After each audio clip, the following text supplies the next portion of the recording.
you know me, you know I love the thrift store Hard Off or Book Off in Japan. They have a great selection of used, old rugged consoles that most of the time work, and for very, very cheap. Right below the consoles we have these bins and tubs full of random video games. Sometimes you can find some decent stuff in there from someone that had just dropped off some video games that they didn't want anymore, such as I found a bunch of in-box Sega Genesis games one time, probably about 8 or 9 of them.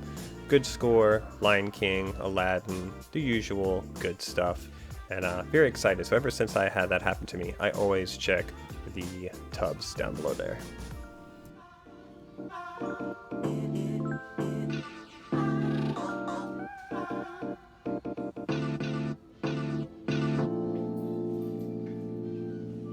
Here we have Magician Lord on a Neo Geo. Magician Lord was a pack-in title for the Neo Geo home system. The story is based around an evil sorcerer who has broken free from his imprisonment and has stolen some magical tomes. Your objective is to find this sorcerer, kill him, and return the 8 magical tomes. You can even transform into a different being altogether by collecting certain colored orbs. Now, me personally, I think this is actually one of the better games on Neo Geo. And over here we have the PC Engine Super Graphics with Sega Game Gear below that, and a Diehawk's N64 with the PlayStation 1 with the attachment LCD monitor. And of course, a PCFX.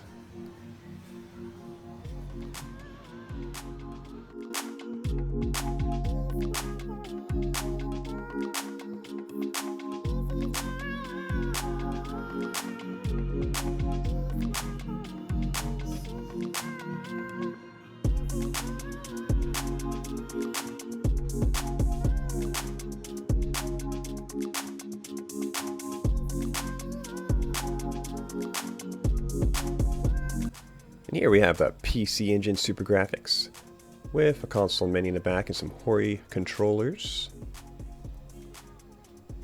A nice selection of Super Famicom games at a decent price. And of course, Sega Saturn.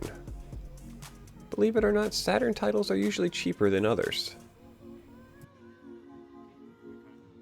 A few N64 games. 007 is popular over here as well, as it is in the States. Some Game Boy games and Famicom boxed Mario and Final Fantasy games. And over here we have Kirby and the Goonies. There's X-Men for the Super Famicom. There's a whole wall of Super Famicom games here. As you can see, there's familiar titles like Aladdin. Now when I say there's walls of Super Famicom games, I mean that quite literally. There's actually aisles upon aisles of walls of Super Famicom games. Loose in cart here. And of course you have the boxed wall as well. Not quite as many boxed, but still very neat and affordable, and they usually always come with the manual inserts. Used Famicoms for sale, usually around $3 or $4 untested. You can luck out on them most often of the time. These bundles down here at the bottom that you see of the Famicom games are bundled 5 to a pack. You can't see the 3 inside games, obviously, because the titles aren't marked on the outside. They usually go for 500 to 1,000 yen. It's a gamble, but sometimes you do get some decent titles in the middle there.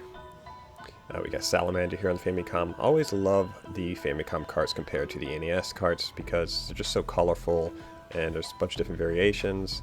I feel like they put a whole lot more effort into making them more spoofy over here. Like, look at these Final Fantasy cards. They're all white. You've got Burger Time as the generic black. They just keep changing it up with different titles. I really enjoy it.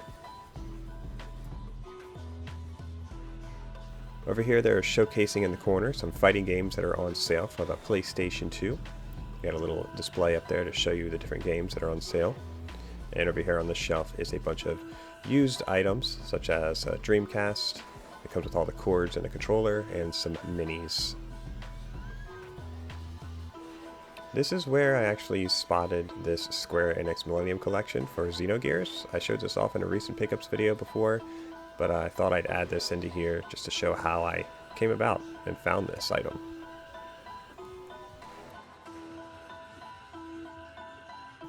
We've got a few N64s hanging out down here, the generic black ones. but every now and then they do slip up and put something rare down here and not realize it. They usually go around for 50 to 60 bucks.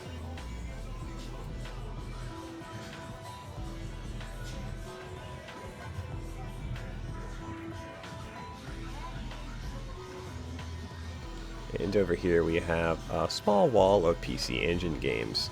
I always have to check out the PC Engine games whenever I go here, simply because I'm trying to collect as much PC Engine games as possible. I really am fascinated with the system itself.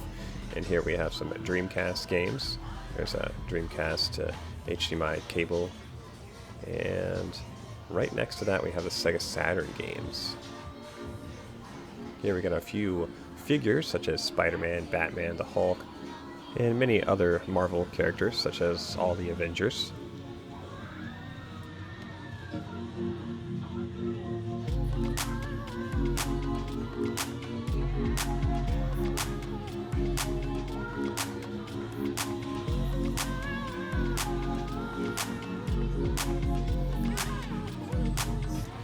Now, the Dragon Quest series over here in Japan is huge. They do some quite unique little displays here. You can see they have the PlayStation with some figures inside and some collector edition items and all the games that are pretty much released in recent years right here on display. And right across from that is a bunch of Transformers and the Millennium Falcon up here for right much money, more than I'm willing to pay. Transformer figures around here are kind of pricey. I'm not a big Transformers guy, so I wouldn't know which are priced accordingly, but to me they are rather expensive, in the $100 range or more.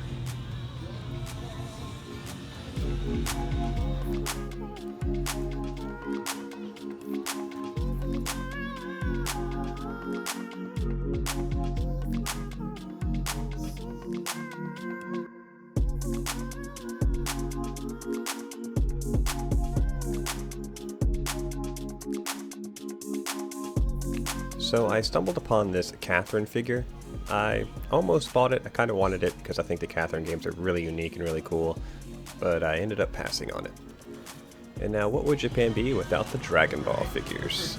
Yeah, $400.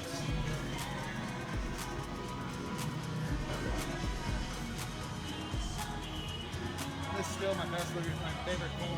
I like that outfit. Oh yeah, those look pretty cool.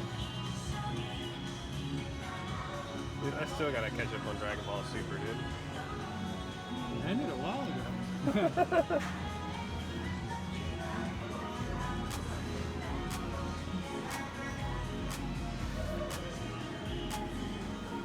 Now, usually after I look through the entire store at what they have to offer, I'll usually do one last sweep, just in case I've missed anything.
Once again, guys, thanks for watching, and let me know down in the comments below if you ever got a chance to visit this store, what would you have picked up?